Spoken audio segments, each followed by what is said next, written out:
नमस्कार, मैं हूं खुशबू पांडे। स्वागत है आपका हमारे खास कार्यक्रम हरियाणा डायरी में। हरियाणा डायरी में हम बात करेंगे सत्ता के सिंहासन से लेकर जनता के सरोकार तक। साथ ही हम आपको बताएंगे प्रदेश सरकार की हर उस योजना के बारे में जिनका सीधा संबंध हरियाणा की जनता से है। जो योजनाएं प्रदेश के विकास को नई गति प्रदान करेंगी और हरियाणा की जनता का चहुमुखी विकास भी करेंगी, ताकि प्रदेश की जनता तरक्की की राह पर आगे बढ़े और अन्य प्रदेश निरंतर उन्नति की नई ऊंचाइयों को छूता हुआ प्रगतिशील रहे। तो अगले 30 मिनट तक बने रहिए हमारे साथ और देखते रहिए हरियाणा डायरी।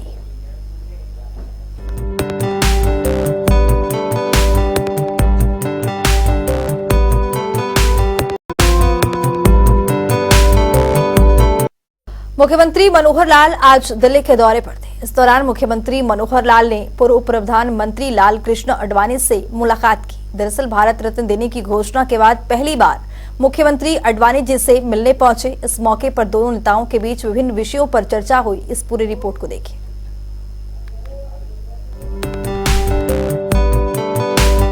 हरियाणा के मुख्यमंत्री मनोहर लाल ने देश के पूर्व उप प्रधानमंत्री और भारतीय जनता पार्टी के वरिष्ठ नेता लाल कृष्ण आडवाणी से नई दिल्ली में उनके आवास पर मुलाकात की। इस दौरान मुख्यमंत्री मनोहर लाल ने उन्हें सर्वोच्च उपाधि भारत रत्न मिलने पर बधाई दी। इस मौके पर मुख्यमंत्री ने कहा कि आडवाणी जी को हरियाणा में चलाई जा रही योजनाओं और कार्यों की जानकारी देते हुए 9 सालों की उपलब्धियों पर आधारित पुस्तक भी भेंट की है।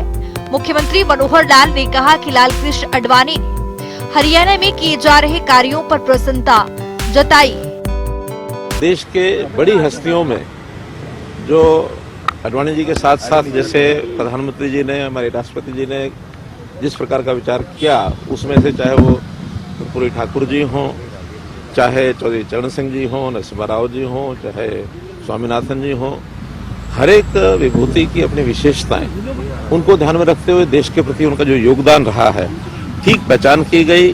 और पहचान करने के बाद और उनको एक सम्मानित जो किया गया है, इसमें से एक बात तो स्पष्ट ध्यान में आती है कि ये सब चीजें किसी भी व्यक्ति के देश के प्रति जो योगदान होता है उसको एक प्रकार से पहचान करके और उसको सम्मानित करने का विषय है। इसमें राजनीति से ऊपर उठ करके और ये निर्णय किए गए हैं। मैं इससे बहुत प्रसन्न हूँ। मैं प्रधानमंत्री जी का भी, राष्ट्रपति जी का भी धन्यवाद करता हूँ ऐसी अच्छी हस्तियों को, ताकि नई आने वाली पीढ़ी को भी इससे प्रेरणा मिलती रहे कि देश में अच्छा काम करने से सम्मान जो है जरूर मिलता है। मुलाकात के बाद मीडिया से रूबरू होते हुए मुख्यमंत्री मनोहर लाल ने कहा कि लाल कृष्ण आडवाणी हमेशा आगे बढ़ने का हौसला देते, सभी को साथ लेकर आगे बढ़ते रहें। उनसे मिलने में विशेष स्नेह की अनुभूति होती है। उन्हें 3 फरवरी को जब भारत रत्न देने की घोषणा हुई, हमारे लिए प्रसन्नता का विषय। मैंने तभी फैसला किया था कि जब दिल्ली आना होगा तो मुलाकात जरूर करेंगे। मुख्यमंत्री ने कहा कि वे भारत रत्न दिए जाने के लिए प्रधानमंत्री नरेंद्र मोदी और केंद्र सरकार को धन्यवाद करते हैं। वे आडवाणी जी की लंबी आयु की कामना भी करते हैं। देश के बड़ी हस्तियों में जो आडवाणी जी के साथ साथ जैसे प्रधानमंत्री जी ने, हमारे राष्ट्रपति जी ने जिस प्रकार का विचार किया, उसमें से चाहे वो कर्पूरी ठाकुर जी हों, चाहे चौधरी चरण सिंह जी हों, नरसिम्हा राव जी हों, चाहे स्वामीनाथन जी हों, हर एक विभूति की अपनी विशेषताएं, उनको ध्यान में रखते हुए देश के प्रति उनका जो योगदान रहा है ठीक पहचान की गई। और पहचान करने के बाद और उनको एक सम्मानित जो किया गया है, इसमें से एक बात तो स्पष्ट ध्यान में आती है कि ये सब चीजें किसी भी व्यक्ति के देश के प्रति जो योगदान होता है उसको एक प्रकार से पहचान करके और उसको सम्मानित करने का विषय है। इसमें राजनीति से ऊपर उठ करके और ये निर्णय किए गए हैं। मैं इससे बहुत प्रसन्न हूँ। मैं प्रधानमंत्री जी का भी, राष्ट्रपति जी का भी धन्यवाद करता हूँ ऐसी अच्छी हस्तियों को, ताकि नई आने वाली पीढ़ी को भी इससे प्रेरणा मिलती रहे कि देश में अच्छा काम करने से सम्मान जो है जरूर मिलता है। मुख्यमंत्री मनोहर लाल ने कहा कि देश की बड़ी हस्तियों में आडवाणी जी के साथ साथ प्रधानमंत्री और राष्ट्रपति, चाहे कर्पूरी ठाकुर जी हो या फिर नरसिम्हा राव जी या फिर चौधरी चरण सिंह हो या फिर डॉक्टर स्वामीनाथन जी, हर महापुरुष की अपनी विशेषताएं हैं। देश निर्माण में उनका जो योगदान रहा, उसको धन्यवाद रखते हुए उनकी पहचान की गई और पहचान करने के बाद सम्मानित करने का बड़ा फैसला लिया गया है। मुख्यमंत्री ने कहा कि 1 महीने में भारत सरकार ने 5 विशेष विभूतियों को भारत रत्न दिया है। ये बहुत ही सराहनीय कदम है। मुख्यमंत्री ने कहा कि हर विभूति की अपनी विशेषता है। एक बात स्पष्ट रूप से ध्यान में आती है कि ये सब किसी भी व्यक्ति के देश के प्रति जो योगदान होता है उसकी पहचान कर सम्मानित करने का विषय है। ये राजनीति से ऊपर उठकर निर्णय किए गए हैं। मैं बहुत प्रसन्न हूँ और इसके लिए प्रधानमंत्री और राष्ट्रपति जी को धन्यवाद करता हूँ। इससे नई पीढ़ी को भी प्रेरणा मिलती है कि अच्छा काम करने से सम्मान जरूर मिलेगा। देखिए, प्रतिभाओं की जो खोज होती है तो प्रतिभा खोज में जातियां नहीं देखी जाती हैं, उनके काम देखे जाते हैं। व्यक्ति कोई भी हो, किसी भी जाति का हो। इसलिए कभी भी मुझे नहीं लगता कि हमारे मोदी जी ने इस प्रकार के विचार के साथ कभी बंधे हों। उन्होंने कभी जाति पाति देखी नहीं है। कास्ट बेस्ड पॉलिटिक्स ये तो बिल्कुल ही देश में कभी स्थापित होनी नहीं चाहिए, बिल्कुल हानिकारक है। जो लोग कास्ट बेस्ड पॉलिटिक्स को सोचते हैं वो अच्छा नहीं करते।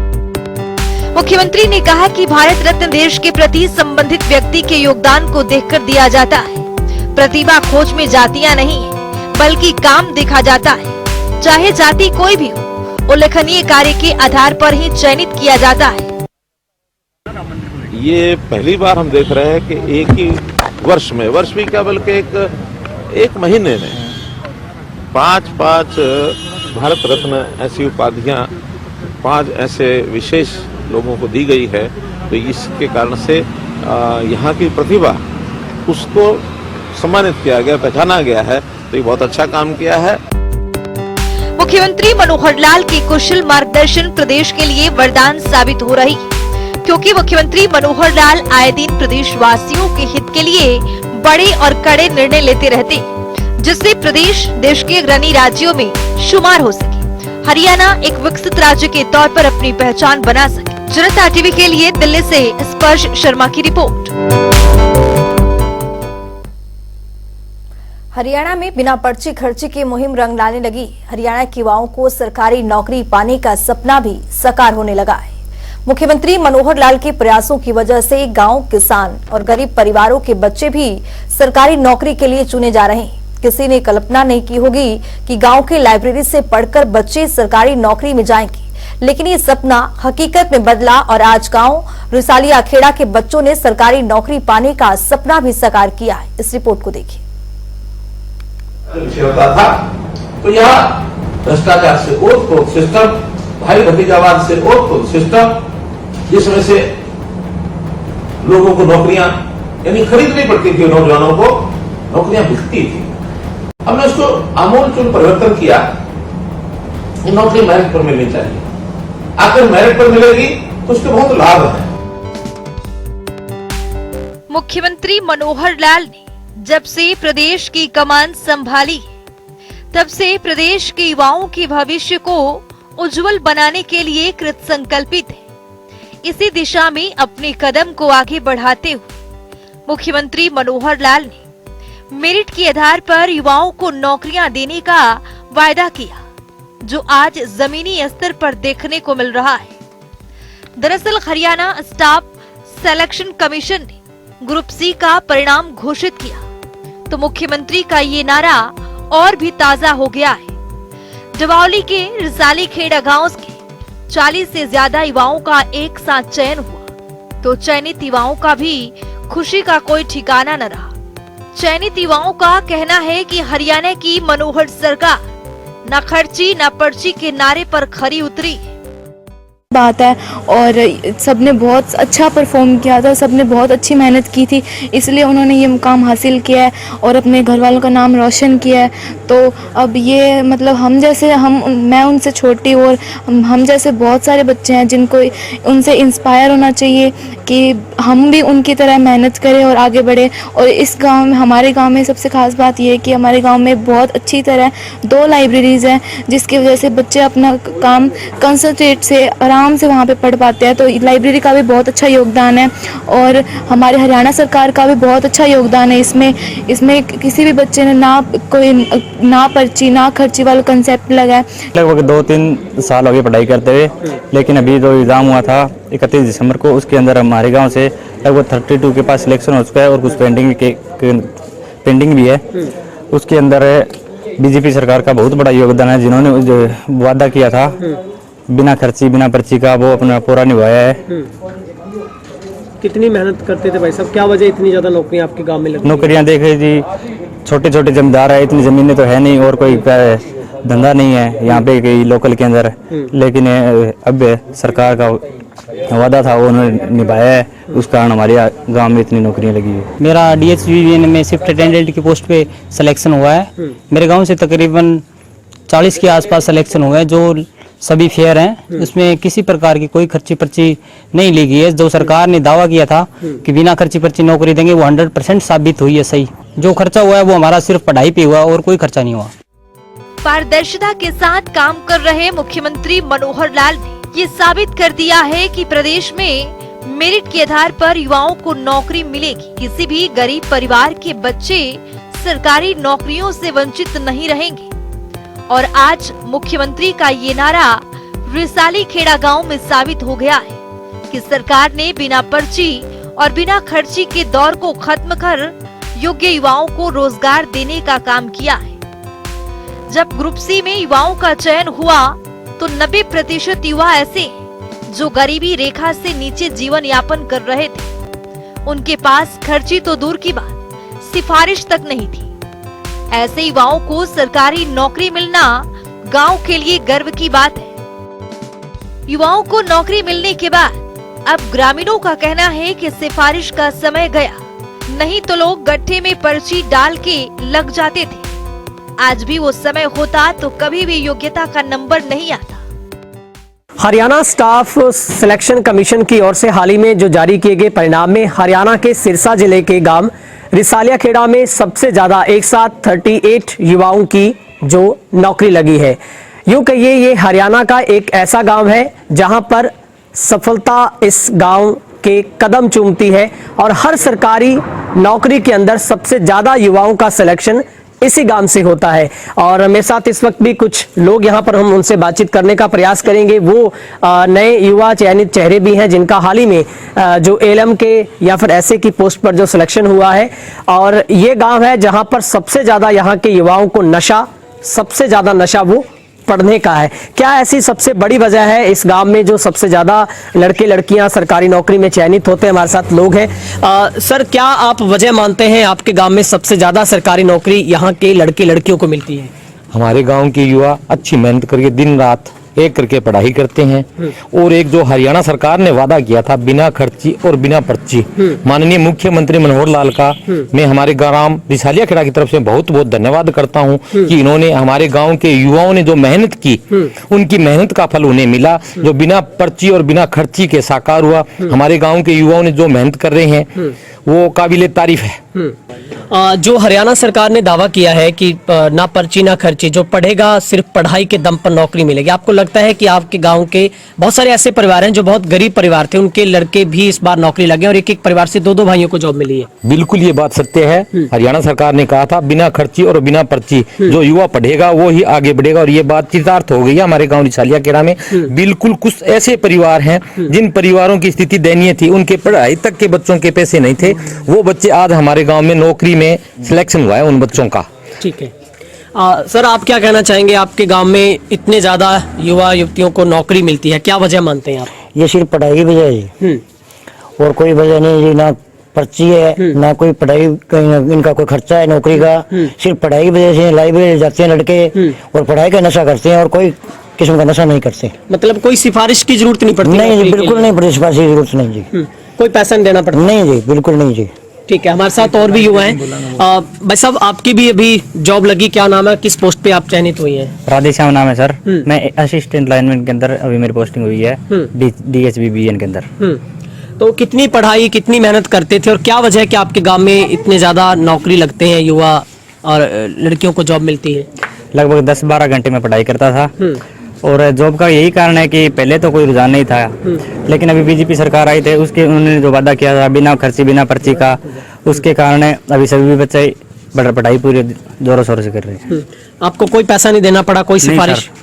नहीं, कोई पैसा नहीं देना पड़ा। जब आपका रिजल्ट आया तब आप क्या कर रहे थे? उस टाइम तो मैं सोया हुआ था वैसे तो। अच्छा, कोई फिक्र नहीं थी आपको? फिक्र तो थी पर क्या करें, उस टाइम तो आए थे, बाहर गए हुए थे कहीं। उसके बाद में रिजल्ट आया था रात को लगभग 4 बजे करीबन। मतलब ऐसा तो नहीं था ना कि कहीं और सिफारिश ना कर दे, मेरा नंबर नीचे ना आ जाए, ऐसा नहीं नहीं नहीं, ऐसा कुछ नहीं था सर। ऐसा कुछ नहीं था। नहीं सर। और भी लोग हैं। भाई साहब, आपका भी किस पोस्ट पर सिलेक्शन हुआ है, क्या नाम आपका? मेरा नाम हरीश कुमार है। हम दोनों भाइयों का सिलेक्शन जो है वो एलएम की पोस्ट पे हुआ है, डीएच में सर। तो कितनी मेहनत करते थे, क्या वजह मानते हैं सबसे ज्यादा नौकरी लगने की आपके गांव में? सबसे ज़्यादा जो नौकरी लगने की वजह है सर, एक तो मेरिट के आधार पर भर्ती हो रही है। पिछले कुछ काफ़ी समय से मेरिट के आधार पर नौकरी हो रही है। और जो इन्होंने वादा किया था बिना पर्ची बिना खर्ची का, इन्होंने वो उसको जो है वो पूरा साकार किया है। ठीक है भाई साहब, आपका क्या नाम है, क्या मानते हैं कि आपके गांव में सबसे ज्यादा नशा बच्चों को पढ़ने का है? मेरा नाम गौसेवक देविंदु है और मैं बड़े सौभाग्यशाली हूँ कि रिसालिया खड़ा में मेरा जन्म हुआ है। और मेरे गांव के सभी भाई बहुत मेहनत करते हैं और नशा पढ़ाई का नशा है। सुबह से शाम अपने घर कोई काम होगा तो होगा, उसके बाद में लाइब्रेरी में होंगे। लोग बोलते हैं कि रिसालिया खड़ा में नौकरी लगते हैं, तो रिसालिया खड़ा वाले सुबह से लेकर शाम तक पढ़ते हैं। सिर्फ नशा एक पढ़ाई का है जी। यही सौभाग्य है जी, गाँव में आपके सामने है। 38 बच्चे भाई हमारे लगे हैं नौकरी, एक बहन भी है, हाँ एक लड़की भी है जी। तो ये गांव रिसालिया खेड़ा से लोग थे जो लगातार हमें बता रहे थे कि लगातार यहाँ के बच्चे कड़ी मेहनत करते हैं। और जो हरियाणा सरकार का एक दावा था, ना पर्ची ना खर्ची, वो कहावत भी सरकार की चरितार्थ होती नजर आई यहाँ से। और हर सरकारी जब भी कोई पोस्ट वैकेंसी आती है तो यहाँ के जो लोग हैं वो अप्लाई करते हैं। जब भी बच्चे यहाँ के लड़के लड़कियां, तो उनका चयन आसानी से हो जाता है। और इस बार भी यहाँ पर जो एलएम का रिजल्ट हुआ तो पूरे 38 ऐसे युवकों का चयन हुआ है। और इससे पहले भी मुख्यमंत्री मनोहर लाल खट्टर खुद इस गांव की तारीफ कर चुके हैं और उन्होंने कई भाषणों में इस गांव का जिक्र किया है। तो ग्राफिक्स के जरिए समझते हैं कि बिना पर्ची बिना खर्ची के कहां-कहां कितने युवाओं को नौकरी मिली। मनोहर सरकार ने युवाओं का भविष्य किया उज्जवल। सरकारी नौकरी पाने का युवाओं का सपना हुआ साकार। अब गांव की लाइब्रेरी बनी युवाओं के लिए वरदान। गरीब परिवार के बेटे और बेटियों को भी मिल रही नौकरी। हरियाणा की बेटियां सरकार का धन्यवाद कर रही हैं। मनोहर सरकार का नौकरियों में पारदर्शिता मुख्य लक्ष्य। योग्यता के आधार पर हरियाणा में मिल रही नौकरियां। रिसालिया खेड़ा गांव के 40 से ज्यादा युवाओं को नौकरी। पारदर्शिता के साथ बिजली निगम में SAALM में हुआ चयन। गांव रामगढ़ में भी 8 युवाओं ने पाई नौकरी। गांव दारेवाला में 7 युवाओं का भी हुआ चयन। बिजुवाली में भी 8 युवाओं को मिली नौकरी। मुख्यमंत्री मनोहर लाल ने हमेशा से युवाओं के भविष्य पर विशेष जोर दिया है। मुख्यमंत्री मनोहर लाल कहते हैं कि अगर प्रदेश का युवा शिक्षित होगा तभी हरियाणा विकास के राह पर अग्रसर हो पाएगा। इन सबको ध्यान में रखते हुए मुख्यमंत्री मनोहर लाल ने पारदर्शी तरीके से युवाओं को नौकरियां देने का काम किया है। भर्तियों में क्या क्या गोलमाल नहीं चलता। पहले 1.5 साल 2 साल तो हमको समझ में लग गया। समझने में लगा कि ये खेल क्या है। खेल को आखिर समझना होता तो टाइम लगता है। जब ये खेल सारा समझ में आया, उसमें यह था कि कहीं ना कहीं इसमें भी दाम ताम चलते हैं। ये जो चमड़ा दाम चलता है, इस चमड़े दाम में भी लाखों के गोलमाल होते हैं। नौकरी लेने के लिए नौजवान अपनी मां को कहता है, मां तो अपनी टूम बेच दे, गहना बेच दे। बाप को कहता है किल्ला बेच दे। लेकिन हमने कहा हमें सुधार करना है। पहले सुधार किया कि कोई भ्रष्टाचार नहीं होगा, लेकिन फिर बाद में हमारे ऊपर आरोप लगने शुरू हुए कि इनको पता ही नहीं है। नीचे नीचे इंटरव्यू में गड़बड़ हो जाती है। हमको लगा कि इंटरव्यू की भी ये जो शंका है इसको खत्म करना है, तो ग्रुप सी और डी उसके इंटरव्यू भी सारे खत्म कर दिए हमने। कोई इंटरव्यू नहीं। अब लाओ क्या करोगे? इम्तिहान दो। इम्तिहान देने के बाद जो मेरिट में आएगा उस मेरिट के अंदर नौकरी दे देंगे भाई। और मेरिट के ऊपर नौकरी देने से जिसकी नौकरी लगी वो तो खुश है ही है। कोई पैसा नहीं लगा, कोई सिफारिश नहीं, माँ बाप पूरा खानदान सब खुश है। लेकिन जिनकी नौकरी नहीं लगी उनको भी संतोष है। को लगता है कोई बात नहीं, मेरे बेटे की या मेरी नौकरी नहीं लगी, जिसकी लगी है वो मेरे से ज्यादा होशियार है, ज्यादा योग्य है, उसकी लगी है, कभी मेरी भी योग्यता होगी तो मेरी लग जाएगी, ये उसको संतोष है, नाराज कोई नहीं है। वहीं चयनित युवाओं ने बताया है कि वे सुबह शाम रात को मन लगाकर पढ़ाई करते थे। सफलता में लाइब्रेरी का काफी योगदान रहा है। उसने ऑनलाइन क्लासेस अटेंड की, इसका फायदा भी मिला है। युवाओं के पास सिफारिश या नौकरी के लिए खर्ची देने का माध्यम नहीं था। बिना खर्ची बिना पर्ची युवाओं को नौकरी मिली, जिससे सभी खुश हैं। युवाओं और ग्रामीणों का कहना है कि इस गांव में लोग गांव में बनी गौशाला में सेवा करते हैं, नशे से दूर हैं और अपनी पढ़ाई और मेहनत के बल पर नौकरी पाई है। मैं फिलहाल एसएससी सीएचएसएल की तैयारी कर रही हूँ। 6 महीने से लगातार इस लाइब्रेरी में स्टडी कर रही हूँ और हमारा गांव से बहुत से सिलेक्शन हुए हैं, दिल्ली पुलिस में, चंडीगढ़ पुलिस में, और फिलहाल जो सबसे बड़ी जो सफलता हुई है वो एलम में हमारी गांव से 40 सिलेक्शन हुए हैं। और सबसे ज्यादा की इस बात की खुशी हमें कि हमारी लाइब्रेरी से 25 सिलेक्शन हुए हैं। परिवार वालों ने और गाँव ने पूरा साथ दिया। हमारे जो गाँव में 2 लाइब्रेरी है उनका भी अच्छा बढ़िया सिस्टम है, पढ़ाई के मामले में बढ़िया है। ये जो सरकार वादा करते बिना खर्ची बिना पर्ची नौकरी वाला, ये इसने 100% पूर्णतः जो है वो अपना किया। मुख्यमंत्री मनोहर लाल हमेशा शिक्षा पर विशेष ध्यान देते रहते हैं, क्योंकि मुख्यमंत्री मनोहर लाल का ध्येय है कि हरियाणा खेल और खिलाड़ियों के अलावा शिक्षा के क्षेत्र में भी बेहतर हो सके। प्रदेश के युवा अपनी मेहनत के दम पर सरकारी नौकरियों को प्राप्त कर रहे हैं। इन्हीं सबको ध्यान में रखते हुए मुख्यमंत्री मनोहर लाल ने आज शिक्षा के क्षेत्र में अभूतपूर्व बदलाव किए। मनोहर सरकार ने प्रदेश के गांव-गांव में ई लाइब्रेरी खोलने का काम किया है। लाइब्रेरी से प्रदेश के युवाओं को नौकरी पाने में काफी मदद मिल रही है। इतना ही नहीं, मुख्यमंत्री मनोहर लाल ने गाँव में बच्चों को टैबलेट भी मुहैया करवाए हैं, ताकि बच्चे अपने ऑनलाइन पढ़ाई कर सके। मुख्यमंत्री मनोहर लाल के इस दूरगामी सोच की वजह से हरियाणा के युवा विकसित राज्य के गवाह बन रहे हैं। हमारे यहाँ शिक्षा, इसकी व्यवस्था सुधारने का काम ये हमने करना शुरू किया है। पिछले 6 साल से जब से हमने सत्ता संभाली तो हमें ध्यान में आया कि शिक्षा में हमारा जो युवा है वो थोड़ा पिछड़ रहा है। और पिछड़ता भी क्यों नहीं? क्योंकि शिक्षा के ऊपर उसका विश्वास उसने लग गया था, शिक्षा का उपयोग नहीं होता था। हमने सबसे पहले ये कहा कि जो शिक्षित है, जो टैलेंटेड है, उसका महत्व बढ़ना चाहिए। हरियाणा और हरियाणा वासियों का उत्थान मुख्यमंत्री मनोहर लाल का मुख्य उद्देश्य है। यही वजह है कि आज हरियाणा प्रदेश एक विकसित राज्य के रूप में अपनी पहचान बनाया है। मुख्यमंत्री मनोहर लाल के नेतृत्व में हरियाणा की युवा हर क्षेत्र में अपने दमखम से प्रदेश का मान बढ़ा रहे हैं। स्पेशल डेस्क जनता टीवी। मुख्यमंत्री मनोहर लाल दिल्ली से लौटते वक्त फ्लाइट में काम करते नजर आए। मुख्यमंत्री मनोहर लाल कहते हैं कि जब भी मुझे मौका मिलता है तो रास्ते में भी तो फ्लाइट में वो अपने सभी ऑफिशियल के जरूरी काम को पूरा करते हैं।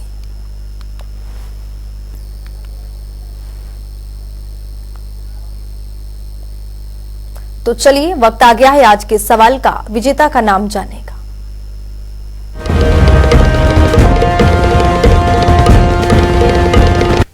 तो बात है आज के विजेता की। जैसा कि आप जानते हैं, हर रोज एक नया सवाल पूछते हैं, सही जवाब देने वाले के नाम और तस्वीर अपने टेलीविजन स्क्रीन पर दिखाते हैं, साथ ही उसको उपहार भी देते हैं। तो चलिए जान लेते हैं कल का हमारा सवाल क्या था और कौन है इसका विजेता। कल का हमारा सवाल था, प्रधानमंत्री राष्ट्रीय मिशन पोषण योजना की शुरुआत कब की गई थी? इसका सही जवाब है सी, 8 मार्च 2018। ढेरों जवाब आए, लेकिन आज के हमारे विजेता हैं गिरीश सहदेव यमुनानगर से।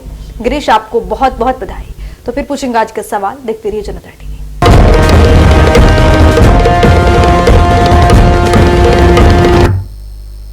तो इस खास कार्यक्रम के जरिए हमारा मुख्य उद्देश्य हरियाणा सरकार की कल्याणकारी योजनाओं की जानकारी और उसका लाभ प्रदेश के हर एक नागरिक तक पहुंचाना है, क्योंकि जब प्रदेश का हर एक नागरिक समृद्ध और खुशहाल होगा तभी प्रदेश विकास के पथ पर अग्रसर हो पाएगा। हमारे खास कार्यक्रम हरियाणा डायरी में आज के लिए इतना ही। नमस्कार।